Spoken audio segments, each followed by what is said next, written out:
تو پھر بھائی سب لوگ کہیں گے کہ مانتے کیوں نہیں، اور اگر ہم کہیں گے زمین کی طرف سے تو پھر لوگ غصہ کریں گے کہ اچھا کیونکہ وہ تو نبی مانتے ہیں نا یوحنا کو. یہاں پر بھی صورتحال کچھ ایسی ہی ہے. کیسر کے لیے جزیہ اکٹھا کرنے والے لوگوں کی تعداد ان دنوں جن دنوں یہ بات ہو رہی ہے خاصی کم ہو گئی تھی اگر ہم ہسٹری کا مطالعہ کرتے ہیں. اور آپ کو حیرت ہوگی یہ جان کر کہ اس کا ریزن یسوع مسیح تھا. جب متی جیسے لوگ بھی خداوند یسوع مسیح کے پیروکار ہونے لگے انہوں نے اپنا سب کچھ چھوڑا اور یسوع کے پیچھے ہو لی. اور ان لوگوں کو نہ یہودیوں کا کوئی ڈر تھا اور نہ پھر ان کو کیسر کا کوئی ڈر تھا.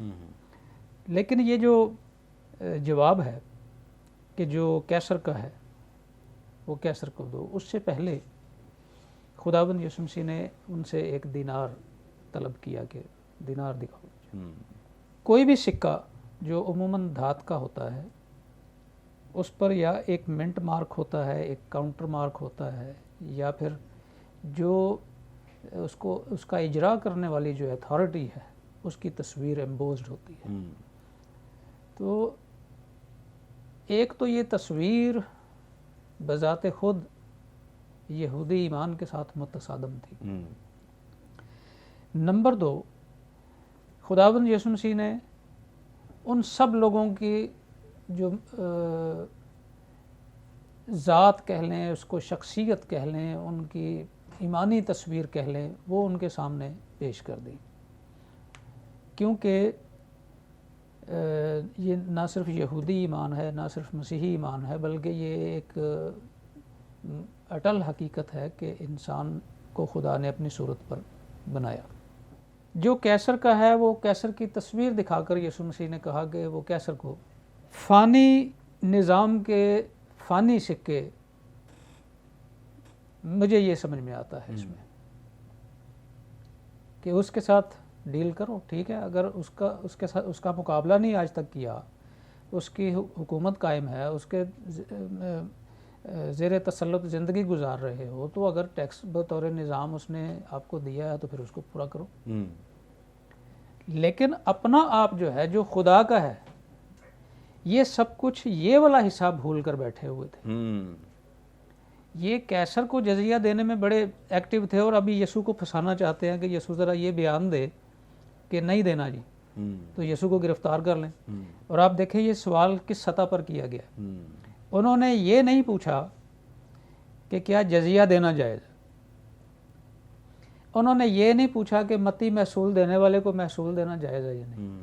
انہوں نے اعلیٰ سطحی شخصیت کو سامنے رکھ کر یہ سوال کیا ہے کہ کیا کیسر کو جزیہ دینا ٹھیک ہے. ہم مطلب کیسر کی بات کرو ذرا یہاں پر.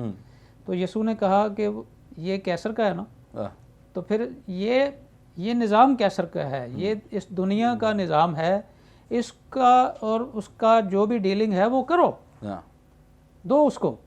آن دی ادر ہینڈ جو خدا کا ہے، کوئی دوسرا سکہ تھا وہاں پر جس پر خدا کی تصویر ہوتی؟ وہ سارے سکے ہی جتنے بھی کھڑے تھے اور اس وقت مکاری ریاکاری کر رہے تھے وہ خدا کے ہی سکے تھے.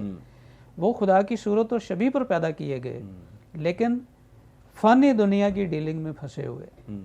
تو خداوند یسوع مسیح نے بڑی خوبصورتی کے ساتھ نہ صرف یہ ہے کہ ان کو لاجواب کر دیا تھا، بلکہ ان کو یہ یاد بھی دلا دیا تھا کہ اب تمہاری جو دوڑ ہے وہ صرف کیسر تک اور اس کے سکوں تک ہے، جزیہ تک.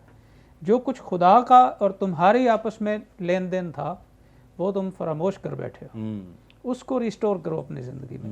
لیکن اب جیسے ہم پاکستان میں ہیں، ابھی وسیم صاحب نے بھی یہ بات کی، اگر کہیں ٹیکس بنتا ہے تو وہ ہمیں پے کرنا ہے نا. اعلیٰ حکومتوں کی تابع داری بھی ہے، اس سے ہماری مسیحیت کو کیا فرق پڑتا ہے؟ اگر کیسر کو جزیہ دیا جاتا ہے تو کیا کیسر کو جزیہ دینے سے ان کا ایمان جو ان کی خدا کے ساتھ جو ایسوسیشن ہے وہ کوئی متاثر ہوتی ہے؟ اس سے جزیہ دینے سے متاثر نہیں ہوتی. ہاں کیسر کو اس خدا کا درجہ دینے سے متاثر ہوتی ہے جو یہ لوگ دے رہے تھے.